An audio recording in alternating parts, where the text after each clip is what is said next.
do you think that Houston can be competitive with those schools? Well, let's just start with the Big 12. Can they be competitive with those other schools in state, like Baylor, like TCU, like Texas Tech, when it comes to NIL? Is it even possible? Well, I mean, there's tiers of NILs and how they're working and who's making the money. And they're the usual people that you'd expect, the Michigans, Oregons, Bama, guys like that. But I don't, the new Big 12, I don't see why you can't now. You look at, I'm not real familiar with maybe how a collective, say, at BYU operates, but yeah, here in the state, you better, because if you don't, I mean, these are the same schools that you have traditionally tried to compete with to get players to begin with. Now, let's take, for instance, with football, that's their thing. They want to put this fence around the Houston area or part of Texas and Louisiana. Well, who are you going to go against most of the time? So, yeah, I mean, to answer your question, if you don't think like you can, then you're already out of the game. And Ryan said it. NIL is not going away, and you either stand the risk of getting left way behind, or you need to catch up. And Houston's not even in a position to hop on board. They're catching up. They're running at the train right now because that's how far this thing has taken off without them. But you got to compete against Baylor, Texas Tech, TCU, those schools, because you're not going to compete against the Michigans and even the Marylands, the ones that have those big tie-ins with that exclusive donor or something like that. Houston just doesn't have that right now. And the biggest problem for U of H is the big city works against you.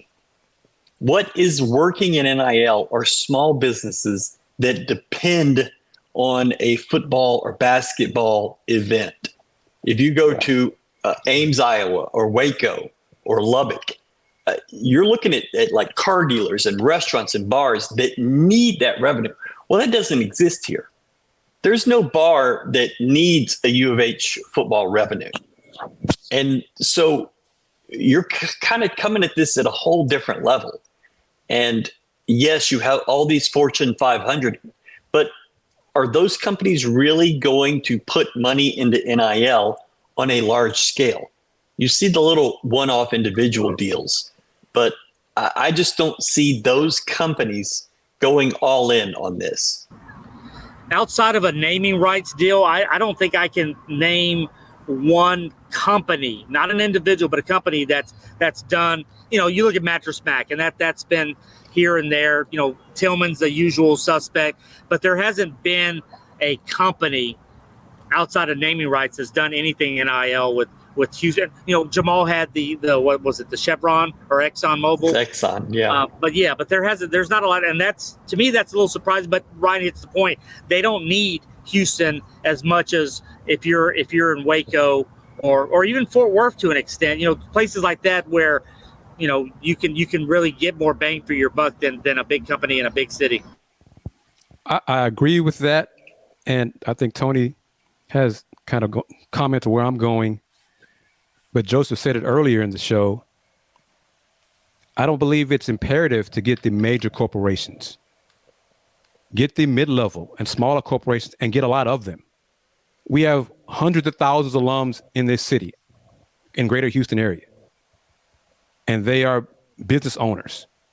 Get them to start contributing, make them feel connected to their alma mater. Because UH marketing has not done, the Alumni Association for years has not done a great job communicating and keeping in contact with alums and helping them feel still involved and a part of the university. So it comes from that perspective as well. I go back to Coach Sampson and what he said. What we have been doing isn't working. So it's time to think differently, because if we don't, this window of being in the Big 12 and being part of the Power Four will end real quickly. And I don't believe the alums want that to happen. Hopefully they don't want that to happen. You had an AD who almost had a phobia of doing interviews, of communicating. Yeah. No argument there. Being out there. He would do 1 or 2 interviews a year with Joseph, but they didn't happen a lot. An AD should be talking to the beat writer often. and on the record. And he should be doing podcasts and things like this pretty often. And it should be free-flowing conversation, not specific questions that you're allowed to ask and not allowed to ask. You just got to be straightforward.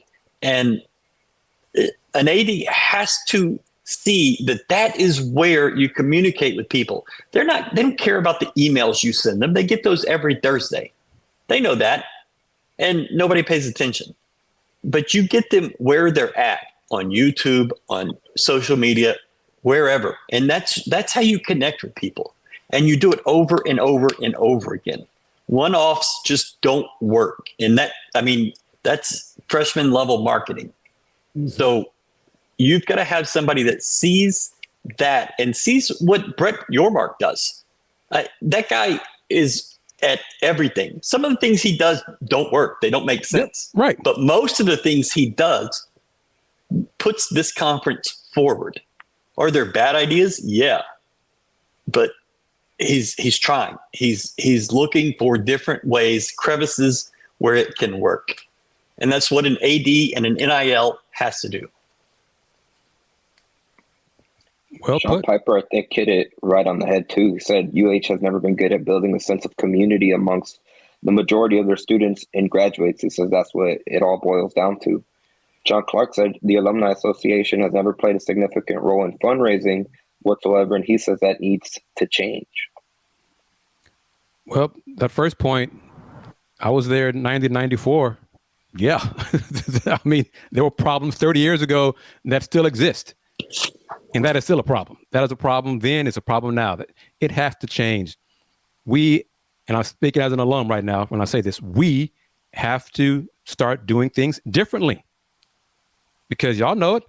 What is the definition of insanity? Doing the same thing over and over again, expecting a different result. And that's what Houston Athletics has done for years. Kris, I'm curious, what does the panel think? What is Kris Pezman's legacy at U of H? You know, he was an alum. He was a former team captain. Comes in, you know, sort of a dream job situation for him. But what do you think people remember most of his, 6 or 7 years? Underachieving. But what sticks out to me, and I really want D-Skills to bring it up, but what sticks out to me is how underwhelming the welcome to the Big 12 presentation, celebration, that was just... You didn't like the virtual toast? Oh, that was just so underwhelming. And I was watching BYU's, what they did for their celebration, it just blew hours away. And it was at 12:02. They didn't even hit it at midnight. Right. Yeah, they didn't hit it at they missed the deadline. You know, that's a perfect example because you look, I know you guys don't like to, or Ryan doesn't like to hear about the school down 71, but they're doing the big SEC bash. Houston should have done some version of that. I don't care it's on 4th of July weekend. I don't care that you have this logistic. Find you a sponsor. Get you some money there. Have a little street festival, whatever. There was absolutely, you couldn't even buy a legitimately nice T-shirt that had Big 12 on it the day that that it became in effect. And to me, that was just embarrassing. And then, I know that there was the licensing stuff with the blue jerseys and stuff, but that was another marketing gaffe where you could have cashed in on some money that you just weren't ready for. So there's just some things that, to me, this school has gotten in its way more times than gotten out of its way. Yep, and we call that Cougaring it. We proved it too long, and that's a problem, and that has to change. And another thing that hasn't changed, and all this plays into the media part. Me being an alum and going through the media athletics department and continuing to see how they operate, it's been the same. And I social media, I see other programs and how they market, how they operate. They're missing the marks and so much on social media and how they lack to have a better presence and be able to market on social medias, the videos they put out, all the different aspects of things that they're not allowing fans to see what they want to see. They're missing out on really viewing the media as another way of revenue. Because if you market your media their YouTube channel, all those different things can be ways to really, really cash in and generate revenue if you really, really use it the right way and put a lot of content out. I think they're doing a better job of that stuff. I think they're making within the past year they've improved tremendously for sure, and there's more strategy behind it.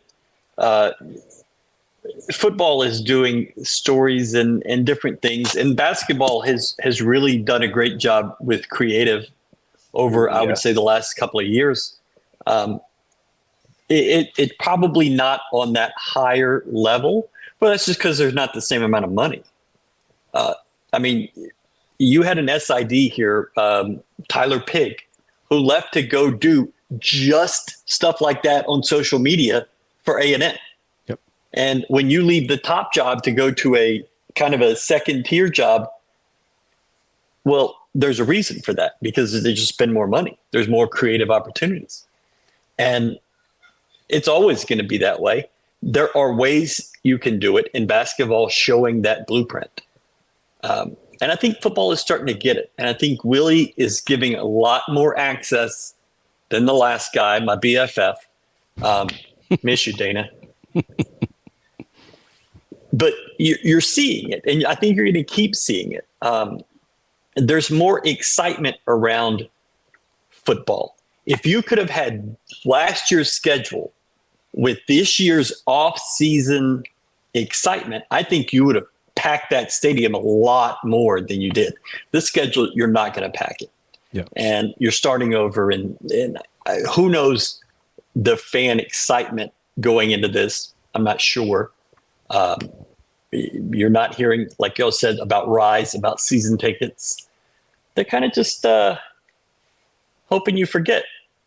Well, that's another point. At this point, last year they kept having the regular emails about how many season tickets they've accumulated and this and that. Obviously, you mentioned that schedule, and that hype there was just about being in the Big 12. And to be honest, like just the first games ever in the Big 12 conference, and obviously that big one that they had in October against Texas was a lot of the reason for that buzz.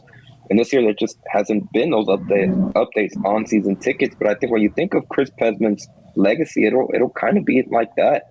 A lot of untapped potential. I feel like under his tenure, they never necessarily reached what could have been their ceiling. And just look at it in football. When they went 11-1 in 2021, they had momentum. It looked like they had some buzz, and they followed it up with a disappointing 7-5 season. And then we all know what happened the year after. It's been a lot of reactionary rather than being proactive. And I think ultimately that'll be what Chris Pezman's tenure as athletic director at U of H will be. And I think what's happening so far this offseason, with you going into year 2 in the Big 12, is what some of us said we were concerned about going in year 1. Okay, once the shine wears off of being that first year in the Big 12, what's going to happen? What fans are going to do? What is marketing going to do? Because they kind of did they did a half-assed job going into the year 1 in the Big 12. Houston fans, they're going to get back to their norm. Houston fans will support if you win. If you don't win, they're not showing up. But I firmly believe if the programs win, Houston fans will show up. They want to support winners. They want to be a part of it. So if you're winning and you got good teams coming in who wish they want to see, because we know that's part of Houston's fan experience, wanting to kind of see the other schools, they'll show up. You just got to win. And winning cures a lot, but I think we all kind of are leery of how much success in wins Coach Fritz will have in year 1. What, JD, Ryan, Deion, Andy, 4 or 5 wins maybe? And that could be a problem for those fickle fans. Joseph says too. I mean, it's not going to be a lot. So those fickle fans, well, y'all told me to start buying tickets, and we only won 4 games. Well, why should I buy tickets next year? You know, that kind of mentality Houston has to overcome. Chris, you had a question down there about season tickets, and Ryan knows this. I mean, getting even the slightest morsel of information. It's like trying to get state secrets. Yeah. It's like going to Fort Knox. I mean, literally. And to me, that shows you that you don't have anything good to sell in terms of what the results are. For instance, they used to have a ticket person who's at UCF now, and I think UCF is sold out X number of years, and they're routinely posting what their season ticket numbers are, what they've reached. I have no clue until the season starts when I can do open records requests on how many people actually go through the turnstiles, how many season ticket packs, all that stuff is sold. Otherwise, we'd have no idea because I've never been able to either trust the information given to me, or I've never even had anybody that's been willing to give me exact numbers. And that, to me, that says a lot about how you operate an athletic department, and maybe and I'm not saying you're hiding stuff. You're just not, it's almost like you're not proud of it. You're hiding. That's a big one. Agreed. So at U of H, you have to FOIA to get most information. When they want you to have that information, that request gets turned around same day or next day. When they don't want you to have it, they get by law 10 business days. And typically you get it on that 10th business day, about 4:30 in the afternoon. Yeah. Right before somebody goes home. So this is the kind of thing that should be out there. And they should be saying, look, we're behind last year. Let's pick it up. Let's get this done. Look, we need your help. Get your friends. Look at what Willie's doing. You had this issue at Hofheinz, and you made it better by being a top 5 nationally program. That's not going to happen with football, certainly not in the short term. And it's going to take fans buying in before the success happens. I don't know if that's possible, but Dan, what is that behind you? Your sign? It says Space City Noobs. That's just, yeah. I thought it said Space City Nudes, and I was really concerned about what you were trying to sell over there. Okay, that's better. Yeah. Okay. Yeah. And this is an issue. Buy tickets for hot, humid games, poor stadium food, no good entertainment or energy is a tough sell to fans. The concessions, for as much as the Landry ties and all those, factors, is not good. It's subpar. Agree, disagree? Well, Ryan, I did a Some video of us about haven't it. gone and tried the food like Andy has, so I don't know how much. That's what I was saying. Yeah, they got some gems in some of them, but definitely not enough. And it's not necessarily. I would say some of it is an inconvenience factor, especially like when it comes to everyone that sits in the upper deck. Like they have to travel down and then go find a specific section, which makes it a big inconvenience for a lot of people. And there are hidden gems. Like there's a lot of other places that are just, the minimum stadium food when it comes to popcorn, nachos, and they're not necessarily the best ones at that. And overpriced when it comes to some of them. Not to put the name on your blast, but some of the tacos, not the best. You know what? I hope Tillman and his people are watching, because we've seen and heard about this often. Yes. The food at Fertitta is horrible, and that horrible is in all caps. Hoop and Holler, Houston. Minimum. Agree. Stadium concessions need help. Start by putting a Star Pizza in one of the concessions. I'm all for that. I got no problem with that. I mean, it goes to the what they've been saying for so long, that they need to enhance the game day experience. Now, many of us are in the press box already, so I don't go down Tailgate Alley, and I don't know what's going on out there. It looks like it's a lot of fun. When you get into that stadium, though, I don't see that energy that kind of brings it in with them. People, they're late to their seats maybe, or there's nobody in the stands because of the product. But that's where you got to start. You see Fertitta Center, how that place can get loud and jumping. Will it ever be like that in football? They were 10-0 in 2015, and there weren't full stadium seats and stuff. So I just don't know how you change that, or if you can ever change that, Big 12 or not.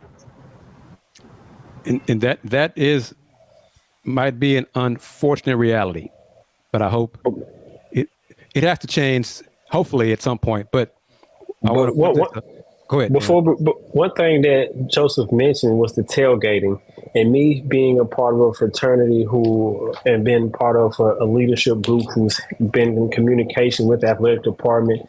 They have dropped the ball in being able to work with different groups, not outside of just ours, and being able to make the tailgating experience convenient and better enough to be able to have people to enjoy, do what they want to do with tailgate, but then go to the game as well. It's always been a conflict of, we can tailgate for X amount of time, or then it's always been a conflict with the people not being able to fully enjoy the tailgate, and then have enough time to go to the game.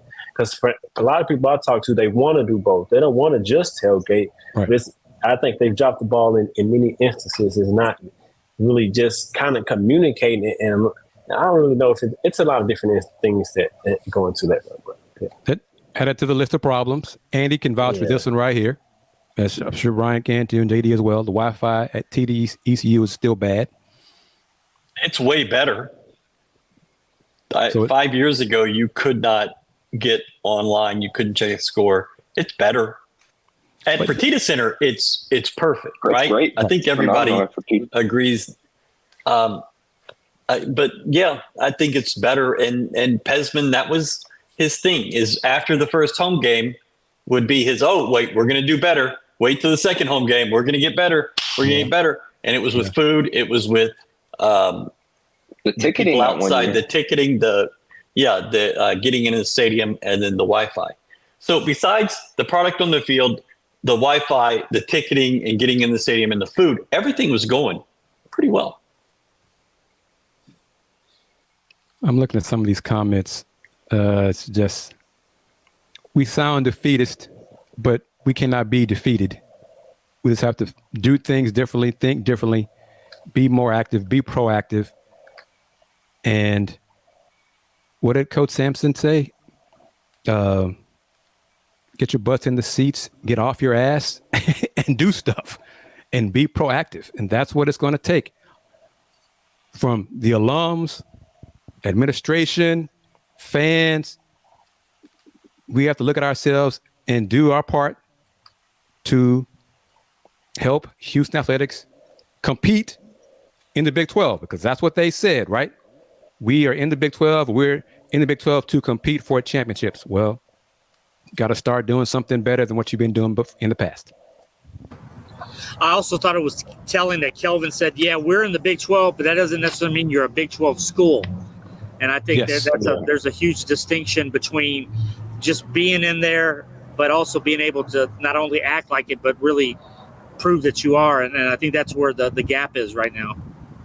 But I think to their credit, they said that, and they made two good moves. So I'm sure we all would agree with Willie Fritz getting rid of Dana Hogeston, bringing a change there, and now making a change that they just recently made. Now we wait to see who would be the replacement. But those two moves coincide with saying you want to compete for championships. And Carl Lewis and Will Blackburn was a very good move, and I don't think people are giving them credit for making that decision after Leroy Burrell went to Auburn.